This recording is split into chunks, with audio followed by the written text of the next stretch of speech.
Hi friends, రాధాకృష్ణుల గురించి తెలియని భారతీయుడు ఉండడేమో కదా. రాధ గురించి మాట్లాడుతూ కృష్ణుని ప్రస్తావన లేకపోతే ఎలా చెప్పండి. సువాసన లేని పువ్వు, మెరవని బంగారం, తీపిదనం లేని మకరందం, వీటిని ఊహించని కూడా ఊహించలేం. రాధా కృష్ణుడు, కృష్ణుడు రాధ, రాధే కృష్ణుడు, కృష్ణుడే రాధ అన్నంతగా మన ఇతిహాస పురాణాల్లో, జానపద గాథల్లో, భక్తుల విశ్వాసాలు నిలిచిపోయిన జంట. వీరు వట్టి ప్రేమికులేనా అంటే అవుననాలి. వీరు ఆదర్శ జంటనా అంటే అవుననాలి. అమలిన ప్రేమ భావనల జడిలో తనకంటూ ఒక ఉనికి ఉందన్న సంగతే రాధకు తెలియదు. తానంటూ ఒకదాన్ని ఉన్నానని అనుకోలేదు. కృష్ణుడు తనవాడే, తాను అతని దాననే అనుకుంది. ఒక్కనాడు కనిపించకున్నా అలిగిందే. తోటి గోపికలతో రాసక్రీడల్లో తన దరికి రావటం ఇంచుక ఆలస్యమైన ఉక్రోషం చెందింది. తీరా వచ్చాక బెట్టు చేసింది. ఒక నవ్వుతో, ఒక పలకరింపుతో, ఒక మురళీగాన సమ్మోహనాస్త్రంతో వివసురాలై అన్నీ మరచి తన కన్నయ్య చెంత చేరింది. తానే కృష్ణుడు, కృష్ణుడే తాను అనుకుంది. బృందావనం రంగులన్నీ రాధాకృష్ణుల వద్దే హంగులు దిద్దుకుంటాయేమో. రాధాకృష్ణుల అనుమతితోనే పిల్లగాలులు వీచేవేమో. అన్ని ఏమోలకు ఒకటే సమాధానం, అవునని. నిజమే, రాధా లోకం కృష్ణునికి అంతటి మనోహరమే. నిశితంగా గమనించండి, రాధా మనోహర్ల ప్రేమ భౌతికం కాదని మీకే అర్థమవుతుంది. ఇది ఆత్మలో భౌతిక మరియు ఆది భౌతిక కలయిక. జ్ఞానోదయం అయినప్పుడు ఆత్మ మరియు పరమాత్మ ఒకటే అవుతాయి. భౌతిక ప్రపంచం విలువలు ఈ జ్ఞానం ముందు చిన్నబోతాయి. శాశ్వతమైన వాటిని స్వీకరించే ప్రయత్నం చేయటమే అంతిమ లక్ష్యం. జీవిత పరమార్థం అదే. రాధాకృష్ణులు మన అంతరంగంలో నివసిస్తూ ఉన్నారు. ఇది గ్రహించగలిగితే ఆ ప్రేమతత్వం అర్థమవుతుంది. ఈ ప్రేమతత్వం అనాది కాలం నుండి ప్రకృతిలో ఉంది. ద్వాపరంలో నారాయణుడు కృష్ణావతారంలో భూమి మీదకొచ్చినప్పుడు ఈ లోకానికి ప్రేమ అంటే ఏమిటో తెలియచెప్పడానికి తన అంశగానే రాధని జన్మింపజేస్తాడు. యమునా తీర గ్రామం రావల్లో వృషమానుడు, కీర్తి దంపతులకు రాధ జన్మిస్తుంది. పసితనం నుండే రాధాకృష్ణులిద్దరూ ఒక్క జతగా మసలుకునేవారు. అయినా వియోగం తప్పలేదు. ఇప్పుడు 1000 సంవత్సరాల తర్వాత కూడా ధార్మిక విశ్వాసంతో కొలిచిన అలౌకిక ప్రేమజంట అనే భావంతో ఆరాధించిన రాధాకృష్ణుల ఎడబాటు గురించి మాత్రం చాలా తక్కువగానే విని ఉన్నాం. బహుశా వియోగం భరించే బాధ కంటే వారిద్దరి సాంగత్యం వద్దే ఆగిపోతే తృప్తిగా ఉంటుందని కావచ్చు. రాధాకృష్ణులు దూరం కావటం గురించి మనం తెలుసుకోకుండా ఉండిపోయాం. రాధాకృష్ణుల వియోగానికి కారణం ఏమై ఉండొచ్చో మీకు తెలుసా? కృష్ణుడు తన పిల్లన గ్రోవిని విరిచేశాడు. ఎందుచేత? ఈ వీడియోలో తెలుసుకుందాం. లోక కథానుసారం రాధకు పుట్టుకతో చూపు లేదు. స్వర్గం నుండి భూమికి వస్తున్నప్పుడే మాట తీసుకుని వచ్చింది. శ్రీకృష్ణుడు తనని చూచే వరకు ఈ లోకాన్ని తాను చూడ్డానికి అవకాశం ఏర్పడకుండా ఆ వరం తీసుకుంది. చిన్నారి రాధను చిన్ని కృష్ణుడు చూచాకే రాధ కళ్ళు తెరిచింది. ఇద్దరి సఖ్యత ఆనాటి నుండి చక్కగా వృద్ధి చెందింది. శ్రీకృష్ణుడు బాల్యం నుండి తన వేణుగానంతో అందరినీ సంతోషపెట్టేవాడు. రాధకు అది మైమరిపించే సమ్మోహన గానమే. కృష్ణ లీలలతో బృందావన వాసులంతా సుఖంగా ఉండేవారు. రాధాకృష్ణులు 8 ఏళ్ల వయసు వచ్చేసరికి తమ ప్రేమను సంపూర్ణంగా అర్థం చేసుకున్నారు. శ్రీకృష్ణునికి తన జీవితంలో ప్రియమైనవి 2 విషయాలు. ఒకరు రాధ, 2 తన వేణువు. వేణుగానం వింటూనే రాధ పరుగున వచ్చి చేరేది. ఎన్ని జాములు గడిచేవో కూడా గ్రహింపులేనంతగా ఆ మురళీ గానంలో మోహితులై ఉండిపోయేవారు వారిద్దరు. యమునా నదీ తీరమంతా వీరికి విహార స్థలమే. ఆ సంతోషం కొద్ది కాలమే కొనసాగింది. కంసునికి తన మేనలుడైన కృష్ణుడు బృందావనంలో పెరుగుతున్నాడని తెలిసింది. కపటంతో అతన్ని మట్టు పెట్టడానికి మధురకు ఆహ్వానిస్తాడు. కృష్ణుడు నంద యశోదల్ని, బృందావనాన్ని, రాధను కూడా విడిచి వెళ్లాల్సి వచ్చింది. రాధకు కృష్ణునికి ఇద్దరికీ తెలుసు, ఇక కృష్ణుడు బృందావనానికి తిరిగి రాడు అని, ఇక ఒకరినొకరు కలుసుకోవటం జరగదు అని. కనుకనే రాధ కృష్ణుడు మధురకు బయలుదేరే ముందు 2 వాగ్దానాలు చేయించుకుంది. ఒకటి, రాధ మనసులో ఎల్లప్పుడూ కన్నయ్యే ఉండాలని. 2, మరణించే ముందు కన్నయ్య దర్శనం ఇవ్వాలని. తన వియోగంతో రాధ తీరని దుఃఖాన్ని అనుభవిస్తుందని కృష్ణునికి తెలుసు. అందుకే ఆమెను సంతోషంగా ఉంచాలని తాను ఆమె నుండి మాట తీసుకుంటాడు కృష్ణుడు. ఇక మీదట కృష్ణుణ్ణి తలుచుకుంటూ రాధ కంట ఒక్క కన్నీటి చుక్క కూడా రారదని చెప్తాడు. అలా మాట తీసుకున్నాక కృష్ణుడు తన అన్న బలరాముతో కలిసి మధురకు వెళ్ళిపోతాడు. రాధ బృందావనంలో ఉండిపోయింది. ఆ తర్వాత రాధ ప్రస్తావన ఎంతో అరుదుగా తప్ప మనకు ఎక్కడా కనిపించదు. కృష్ణుడు మధురలో కంసుని వధిస్తాడు. కంసారి అని పిలువబడ్డాడు. తన కన్న తల్లిదండ్రులైన దేవకి, వసుదేవుల్ని కారాగారం నుండి విడిపిస్తాడు. దేవకి నందనుడయ్యాడు, వాసుదేవుడయ్యాడు. ఆ తర్వాత మధురని విడిచి తన ప్రజల క్షేమం కోసం నిర్మింపజేసిన ద్వారకకు సమస్త పరివారం ప్రజలతో సహా వచ్చిస్తాడు. ద్వారకాధీశుడిగా పేరొందాడు. రుక్మిణి, సత్యభామలతో కృష్ణునికి వివాహం జరుగుతుంది. ఇంకా 16,108 మంది రాణులున్నారు. శ్రీకృష్ణుడు తన అవతార కార్యక్రమాల్ని సమయ సందర్భాల్ని బట్టి నిర్వహిస్తూ ఉంటాడు. మన ప్రస్తుత కాల నియమాల ప్రకారం భౌతిక వివాహమే సరైన పద్ధతని భావిస్తూ ఉన్నాం.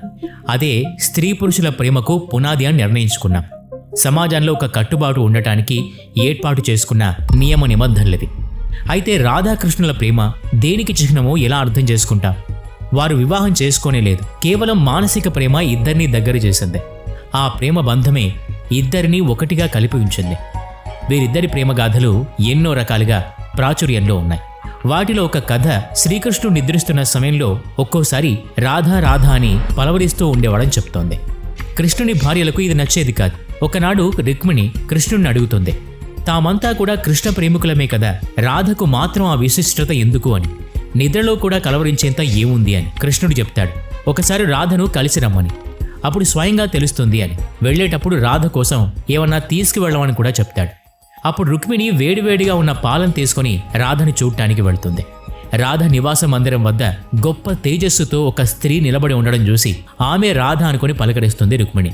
ఆమె తాను రాధ యొక్క చెలికత్తెనని, రాధాదేవి 7 తలుపుల తర్వాత ఉన్న మందిరంలో ఉన్నారని చెప్తుంది. 7 ద్వారాలు దాటి వెళ్లిన రుక్మిణికి అక్కడ ఎన్నో రాత్రుల నుండి కృష్ణుని తలుచుకుంటూ అతని నామాన్నే స్మరిస్తూ నిద్ర లేకుండా కృష్ణ ధ్యానంలోనే రాధ మైమరిచి ఉన్నదని తెలుస్తుంది. ఈ సమయంలోనే ఆమెకు నిద్ర వచ్చిందని గ్రహిస్తుంది. రాధ చెలికత్తెలు అక్కడే ఉంటారు. వాళ్లతో తాను కృష్ణుడు పంపగా రాధను కలవడానికి వచ్చానని చెప్తుంది. అప్పుడే కళ్ళు తెరిచిన రాధ కృష్ణుడు తనను కలవడానికి ఎవరినో పంపించాడని అంటుంది. రుక్మిణికి చాలా ఆశ్చర్యం వేస్తుంది. కృష్ణుని పేరు వినబడగానే రాధకు మెలకువ వచ్చింది. పైగా తన గురించి అడుగుతోంది. ఇదంతా రుక్మిణికి సంభ్రమాన్ని కలిగిస్తుంది. కృష్ణుడు తన కోసమే రుక్మిణితో ప్రసాదం పంపించాడని తెలిసిన రాధ ఆ వేడివేడి పాలను అట్లే తాగేస్తుంది. రుక్మిణి కంగారు పడుతుంది. ఆపై కాసేపు ముచ్చట్లయ్యాక రుక్మిణి ద్వారకకు తిరిగి వచ్చేస్తుంది. ఆ రాత్రి కృష్ణుని పాదాలు ఒత్తుతున్న రుక్మిణికి అతని పాదాలు ఎర్రగా కందిపోయి కనిపిస్తాయి. పాదాల్లో పొక్కులు చూసి రుక్మిణి ఆందోళన పడుతుంది. పాదరక్షలు లేకుండా బయటెక్కడ తిరిగారని అడుగుతుంది. అప్పుడు ఆయన రుక్మిణి ఇచ్చిన వేడి పాలు త్రాగిన రాధ హృదయంలో పొక్కులు లేచాయి. రాధ హృదయంలో కృష్ణ పాదాలు నిలిచి ఉంటాయి కదా, అవి కూడా పొక్కులు లేచి కందిపోయాయని శ్రీకృష్ణుడు జవాబిస్తాడు. రాధాకృష్ణుల ప్రేమ ఔన్నత్యం రుక్మిణికి అప్పుడు అర్థమైంది. ప్రేమ శరీరాల రాపిడితో కాదు, ఆత్మల కలయికతో ఏర్పడుతుందని గ్రహిస్తుంది. ఆ ప్రేమే కృష్ణ పాదాల రూపంలో రాధ హృదయంలో పూజలందుకుంటోందని రుక్మిణికి అర్థమవుతుంది. ఇప్పుడు చెప్పండి, స్వచ్ఛమైన ప్రేమ సాంగత్యంలో ఒకరికొకరికి సాంత్వనం కలిగిస్తుంది. నిజమే, కానీ అది శరీరాల కలయిక వద్దే ఆగిపోతుంది. కానీ స్వచ్ఛమైన ప్రేమ ఏ మలిన భావన లేని ఆత్మిక గాఢానుభూతి దూరంగా ఉన్నా కూడా ఇద్దరినీ చేరువ చేస్తుందని రాధాకృష్ణులు లోకానికి వెల్లడించారు. మీరేమంటారు? మరో కథనం బ్రహ్మదేవుడు బృందావనంలో రాధాకృష్ణుల వివాహం జరిపించారని చెప్తుంది. ఇంతకు మించిన సమాచారం మనకెక్కడా లభించడం లేదు. రాధ కూడా కృష్ణ భక్తిలోనే లోకాన్ని మరిచి బృందావనంలోనే ఉండిపోయిందని చెప్తారు. మరో చోట యాదవ పుత్రుడు అభిమన్యుడితో రాధ వివాహం జరిగిందని ఒక కథ ప్రచారంలో ఉంది. కానీ దధీచి మహర్షి శాపం కారణంగా అభిమన్యుడు రాధని తాకితేనే చాలు భస్మమైపోతాడు. అందుకే వివాహం జరిగినా కూడా కృష్ణ ప్రేమలో స్వతంత్రంగా స్వేచ్ఛగా వ్యవహరిస్తుంది రాధ. చాలా కాలం తర్వాత తన వైవాహిక బాధ్యతలు పూర్తిగా నిర్వర్తించి అన్ని బంధాల నుండి విముక్తం చెందిన రాధ ద్వారకాధీశుని చెంతకు వస్తుంది. కృష్ణుడు కాక వేరెవరిని రాధ ఎరగదు. రాధను ఎవరూ గుర్తించరు. కృష్ణుని మందిరంలోనే రాధ కూడా ఉండింది. దేవిక అనే పేరుతో కృష్ణుడు ఆమెను తన మందిరంలో ప్రవేశపెడతాడు. అలా మందిరంలోని కార్యక్రమాల్లో పాలు పంచుకుంటూనే రాధ కృష్ణుని సేవించుకుంటూ ఉంటుంది. ఆనాటి ఆటపాటలు, చిలిపి చేష్టలు, కృష్ణ సాంగత్యం ఇప్పుడు ఇక్కడ ఏవీ లేవు. రాధకు సంతోషానికి బదులు వేదన అధికమైంది. తన మనసులో నిలుపుకున్న కృష్ణ మనోహర రూపం మసకబారుతుందేమోననే ఆవేదన ఆమెను ఒకచోట నిలవకుండా చేస్తోంది. ఆందోళనతో మానసికంగా కుంగిపోసాగింది. ఇక ఇది మార్గం కాదని భావించిన రాధ ఎవరికీ చెప్పకుండా ద్వారక విడిచి వెళ్ళిపోతుంది. కొద్ది కాలానికి రాధ తనకు అంతిమ సమయం దగ్గర పడిందని అర్థం చేసుకుంటుంది. అప్పుడు కృష్ణుని తలుచుకుంటూ తనకిచ్చిన వాగ్దానాన్ని గుర్తు చేస్తుంది. రాధ మానసిక ఆర్తి వినగానే కృష్ణుడు పరుగున వస్తాడు. రాధ దీనస్థితిని చూసి చలించిపోతాడు. చివరి కోరిక కోరుకోమంటాడు. రాధకు ఒకే ఒక్క ఆకాంక్ష, తమ బాల్యం గడిచిన బృందావన కృష్ణుణ్ణి ఇప్పుడు ఆనాటి రూపంలోనే చూడాలని, ఆనాటి పిల్లన గ్రోవి ఆలాపన వినాలని ఆత్రపడుతుంది. ఆ మధుర మురళీగానం మొదలైంది. ఇద్దరి కన్నుల్లో ప్రేమానందం కన్నీటి రూపంలో ద్రవించసాగింది. ఆ వేణుగాన శృతిలో రాధ ప్రాణవాయువు లీనమైపోయింది. రాధ కృష్ణుని ఒడిలో తనువు చాలించింది. ఆ బాధను, ఉద్వేగాన్ని భరించలేని శ్రీకృష్ణుడు తన వేణువును అక్కడే విరిచేశాడు. రాధ దేహత్యాగంతో పాటే కృష్ణుడు కూడా తన వేణువును మరి ముట్టలేదు. రాధా మాధవుల సాంగత్యం మురళీ గానంతోనే సుప్రసిద్ధం.